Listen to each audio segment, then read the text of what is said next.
કેમ છો વિદ્યાર્થી મિત્રો? મજામાં ને? ધોરણ 8ની અંદર જેટલા વિદ્યાર્થીઓ ભણતા હતા તે તો આ અવાજને સારી રીતે ઓળખે જ છે. પરંતુ ધોરણ 9ની અંદર બીજા ઘણા ખરા વિદ્યાર્થીઓ નવા આવ્યા છે. તો તે વિદ્યાર્થી મિત્રોની માટે આપણે સૌથી પહેલાં તો મારું ઇન્ટ્રોડક્શન આપવું જરૂરી છે. એટલે કે ભાઈ મારો પરિચય. હું કોણ છું તેના વિશે મારે માહિતી આપવી પડશે. તો હેલો મિત્રો, મારું નામ છે માંડલિયા જય.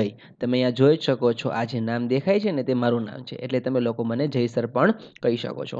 તો વિદ્યાર્થી મિત્રો, આપણે જે પ્રમાણે આટલા લાંબા સમય સુધી જે વિષયને યાદ કરી રહ્યા હતા, ધોરણ 8ના વિદ્યાર્થીઓ તો સારી રીતે યાદ કરતા જ હતા, પરંતુ ધોરણ 9ના અમુક વિદ્યાર્થીઓને હતું કે ભાઈ ધોરણ 9ની અંદર આ વિષય આવે છે કે કઈ રીતે. તો થોડાક દિવસ પહેલા તમને જે ટેક્સ્ટ બુકના ફોટા મોકલ્યા હતા તે ટેક્સ્ટ બુક તમે લઈ લીધી હોય તો સારું છે. ન લીધી હોય તો તમે ચિંતા ન કરતા, હું તમને અહીંયા પણ ટેક્સ્ટ બુકમાંથી જ ભણાવવાનો છું. પરંતુ હા, ખાસ યાદ રાખવું કે ટેક્સ્ટ બુક હાથમાં હોવી અને વિડીયોમાં જોવી તે ખૂબ જ થોડુંક અઘરું પડી જાય છે. કેમ કે હાથમાં બુક હશે તો તમે લોકો સમજી શકો છો કે કેટલું સરળ બની જાય છે તે વસ્તુને સમજવું. તો વિદ્યાર્થી મિત્રો, આપણે આજે કયું ચેપ્ટર શીખવાના છીએ તેના વિશેની માહિતી મેળવી અને સીધા આપણે ડાયરેક્ટ ટેક્સ્ટ બુકમાં જ જવાના છીએ. ચિંતા ન કરો, ટેક્સ્ટ બુક મારી પાસે કોમ્પ્યુટરમાં અવેલેબલ છે. આજે આપણે શીખવાના છીએ કોમ્પ્યુટરનો પરિચય, કે ભાઈ કોમ્પ્યુટર વસ્તુ શું છે. અત્યાર સુધી આપણે એટલું જ સમજતા હતા કે ભાઈ એક વસ્તુ એવી કે જેની અંદર ગણતરી ખૂબ ઝડપથી થાય, ગાણિતિક, બિનગાણિતિક, તાર્કિક એવા અલગ અલગ પ્રકારની વસ્તુઓ કરી આપતું હતું. અને સૌથી પહેલા તો તમને ચિત્ર જે આવડતું કે ભાઈ ચિત્ર એમાં બહુ મસ્ત દોરાય, ફટાફટ દોરાય. પરંતુ ચિત્ર દોરવું કઈ રીતે અંદરથી કામ કરે છે તેના વિશેની હવે આપણે પૂરેપૂરી માહિતી મેળવવાના છીએ. તો વિદ્યાર્થી મિત્રો, આપણે સીધા જઈએ છીએ ટેક્સ્ટ બુકની અંદર. જેટલા વિદ્યાર્થીઓએ ટેક્સ્ટ બુક લીધી છે એમને ખ્યાલ આવી ગયો છે કે ભાઈ આ આપણી ટેક્સ્ટ બુકનો વ્યૂ છે. આવું જ ટેક્સ્ટ બુકની અંદર આવતું હોય છે. સાથે સાથે હવે આપણે ડાયરેક્ટ જોવા જઈએ છીએ આપણી અનુક્રમણિકાની અંદર. અનુક્રમણિકાની અંદર તમને બતાવ્યું છે તે પ્રમાણે આપણે આજે કોમ્પ્યુટરના પરિચય વિશે માહિતી મેળવવાના છીએ. તેની અંદર આપણે બહુ વધારે પડતું માહિતી ડિટેલ્સમાં ન જતા વિડીયો બને એટલો હું શોર્ટ જ બનાવીશ. કેમ કે મને પણ ખ્યાલ છે વિડીયો જે થિયરિકલ વિષય આવે છે તેમાં તમને થોડાક બોર કરતા હોય છે, જે હું ખુદ સમજી શકું છું. તો આવી ગયા છીએ આપણે આ જ પેજ ઉપર. તમે જોઈ શકો છો તમારી જ પોતાની ટેક્સ્ટ બુક આખી હું અહીંયા લઈને આવી ગયો છું. સૌપ્રથમ વાતચીત કરીએ છીએ કે કોમ્પ્યુટર એક બહુલક્ષી યંત્ર છે. તમને અહીંયા દેખાતું હશે તો તમને વ્યવસ્થિત દેખાય એટલા માટે થોડુંક ઝૂમ કરી આપ્યું છે કે ભાઈ કોમ્પ્યુટર એક બહુલક્ષી યંત્ર છે જે જુદા જુદા ક્ષેત્રોની અનેક પ્રકારની સમસ્યાઓનો ઉકેલ લાવવા માટે વપરાય છે. કોમ્પ્યુટરના ઉપયોગથી આપણે જે રીતે જીવન જીવીએ છીએ, કાર્ય કરીએ છીએ અને પ્રત્યાયન કરીએ છીએ. પ્રત્યાયન મતલબ જે પ્રકારના વસ્તુનો અત્યારે ઉપયોગ થઈ અને સામો તમે જવાબ પણ આપો છો.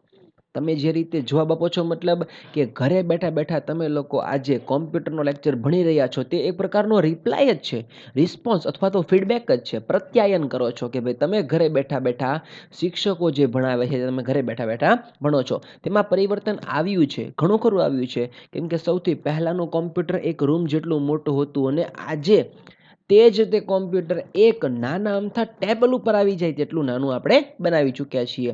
ઉદ્યોગ છે, સરકાર છે, શિક્ષણ છે, સંશોધન તેમજ મનોરંજન ક્ષેત્રમાં પણ કોમ્પ્યુટર ઉપયોગી બની ગયા છે. સામાન્ય રોજિંદા ધંધાકીય કાર્યથી માંડીને અચરજમાં પમાડે તેવા પ્રકારના કાર્ય માટે કોમ્પ્યુટરનો ઉપયોગ હાલમાં થાય છે. અચરજો પ્રમાણે એવા એટલે જો તમને લોકોને ખ્યાલ હશે તો કે ભાઈ ભવિષ્યની વાણી આપણે કરતા થઈ ગયા છીએ. જેમ કે આપણને ખ્યાલ છે ચોમાસુનું સિઝન બેઠે એટલે અંદાજિત રીતે આપણને ન્યૂઝ છાપવામાં આવી જતા હોય છે કે ભાઈ આ વિસ્તારની અંદર લગભગ આજે વરસાદ પડશે.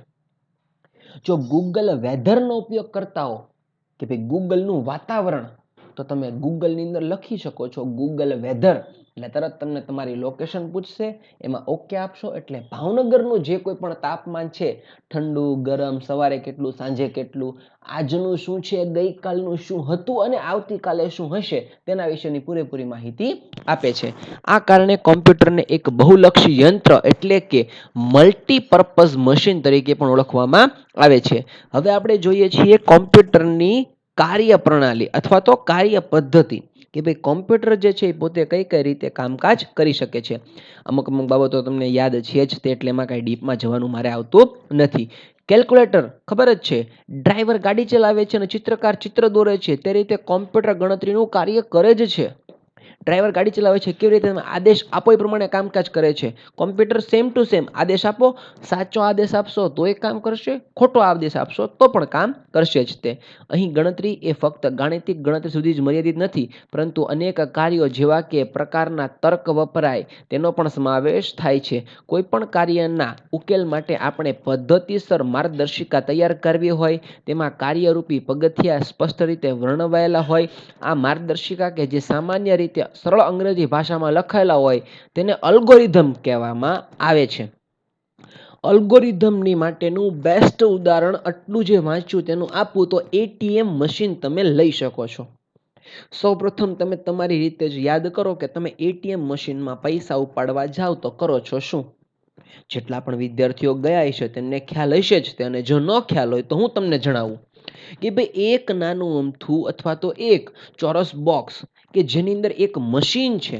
હવે એ મશીન કેમ નક્કી કરે છે કે ભાઈ તમારા અકાઉન્ટમાં તો ઠીક, તમારી સાથે જેટલા પણ લોકો લાઈનમાં ઊભા હોય અથવા તો કહેવાય ને કે એ સિટીનો કે એ વિસ્તારનો કોઈ પણ વ્યક્તિ તે બેંકના એટીએમમાં જાય છે, એટીએમ કાર્ડ નાખે છે અને તેને જેટલા રૂપિયા જોઈએ છે તેના વિશેની બધી માહિતી એ મશીન પાસે આવે છે. કેમ? તો બતાવે છે એ અલ્ગોરિધમ. ઈ શબ્દ છે અલ્ગોરિધમ.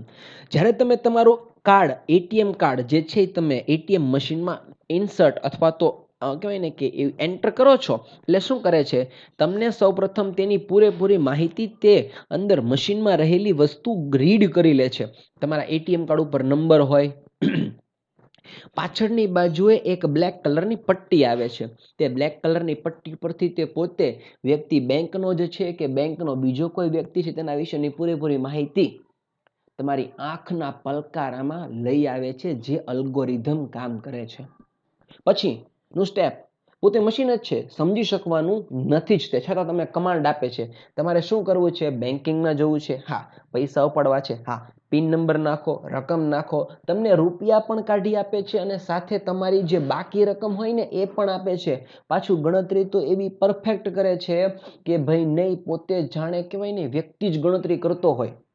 તેની અંદર પ્રૂફ આપું તો થોડાક દિવસ પહેલા 20,000 રૂપિયા ઉપાડવા ગયેલો બેંકમાં, તો તેની અંદર તેણે મને 19 નોટ 500 ની આપી, 2 નોટ 100ની, સોરી 2 નોટ 200ની અને 1 નોટ 100ની. વિચાર તો કરો, તે મશીનને ખુદને ખબર છે કે ભાઈ મારી પાસે કલેક્શન ઓછું છે 500ની નોટનું, અથવા તો મારી પાસે 100ની કે 200ની નોટો બીજું આપેલી છે, તો આ રીતનો કમાન્ડ આપ્યો છે એટલે મારે આ રીતે કામ કરવાનું. પછી કીધું છે કે કોમ્પ્યુટરને યોગ્ય સૂચનાનો સેટ આપવાથી તે ટિકિટનું આરક્ષણ, માર્કશીટ પ્રિન્ટિંગ જે ધોરણ 9ની તમે હમણાં લઈ ગયા હશો અથવા લેવાની બાકી છે તો તે તમે જોશો.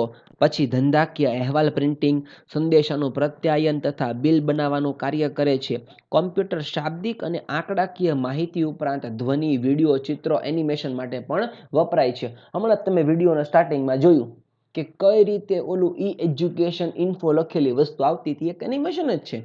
આવી વસ્તુ વ્યક્તિ જાતે પોતે બનાવી શકવાનો નથી. અને અત્યાર સુધીમાં જેટલા પણ વિડીયોઝ તમે જોયા છે શિક્ષકોના કે કોઈ બહારના યુટ્યુબના, તેની અંદર કંઈક ને કંઈક એનિમેશન આવું આપેલું હોય જ છે.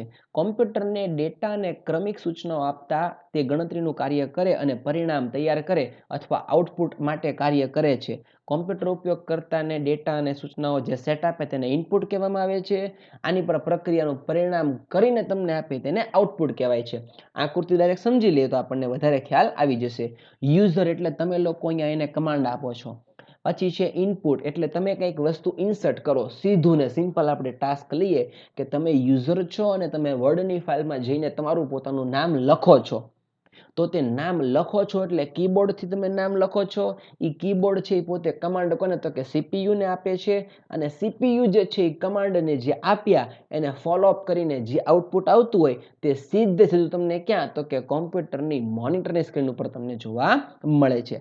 આ જ બધી વસ્તુઓ છે કે જે અલગ અલગ પ્રકારે કામકાજ કરીને તમારું ટાસ્ક જે છે એ ખૂબ જ ઇઝી બનાવી આપે છે. પછી કહ્યું છે કે આ ઉપરાંત આપણે કોમ્પ્યુટરનો ઉપયોગ કરીએ ત્યારે દરેક સમયે જરૂરી નથી કે કોમ્પ્યુટરને ફરીથી બધી સૂચનાઓ આપવી પડે અને વિપુલ પ્રમાણમાં ડેટા એન્ટર કરવો પડે. આપણે ડેટા અને સૂચનાઓને કોમ્પ્યુટરની અંદર જ એ રીતે સંગ્રહ કરી શકીએ જેથી તે મશીન સમજી શકે, એટલે કે કોમ્પ્યુટર વાંચી શકે.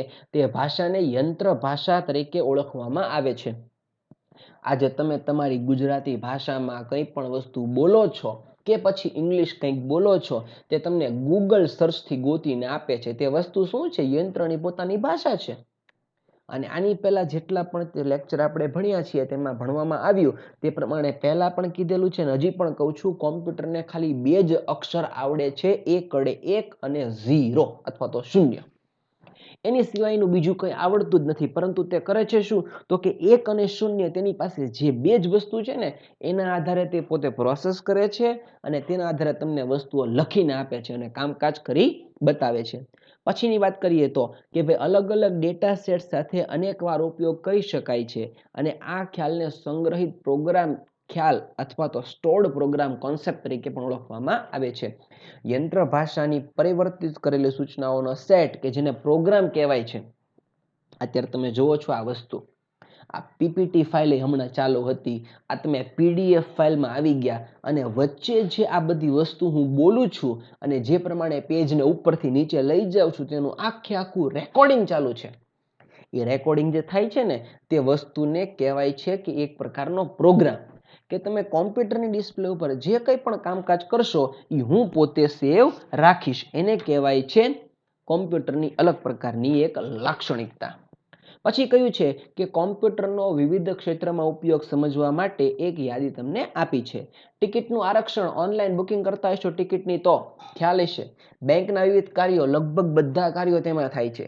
ઇન્વેન્ટરી મેનેજમેન્ટ અને માલના ઉત્પાદનમાં સહાય ખબર હશે. બાલાજીનું જોઈ લ્યો, પાર્લેજીનું જોઈ લ્યો, આટલા પરફેક્ટ પેકિંગ મશીન સિવાય ન થાય.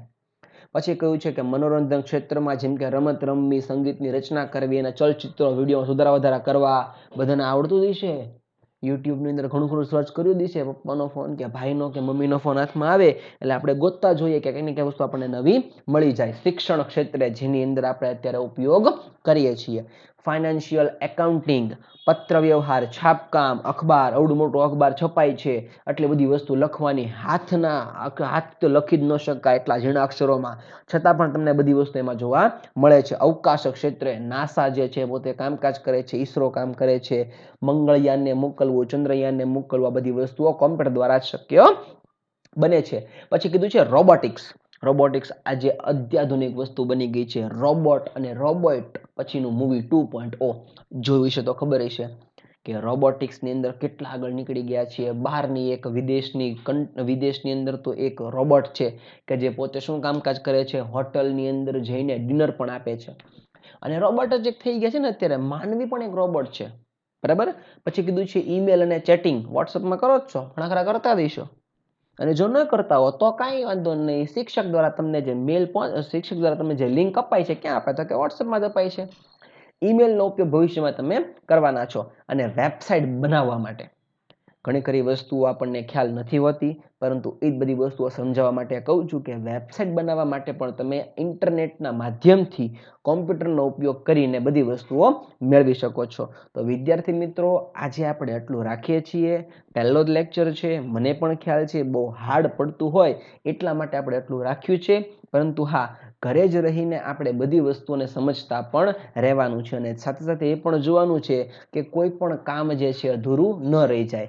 કોમ્પ્યુટરની ઉપર એકલું ફોકસ ન આપતા બીજા બધા વિષયો પર પણ પૂરેપૂરું ધ્યાન દેવાનું છે. હું મારી રીતે બને એટલું ટ્રાય કરતો રહીશ કે કોમ્પ્યુટરનું જે કોઈ પણ વસ્તુઓ અઘરી આવતી જાય એ તમને વિડીયો દ્વારા જ હું તમને બતાવી દઉં, તો તમને ખ્યાલ આવી જાય કે ભાઈ આ વિડીયો જે છે તેનાથી આપણને આ વસ્તુ સમજાઈ જાય છે.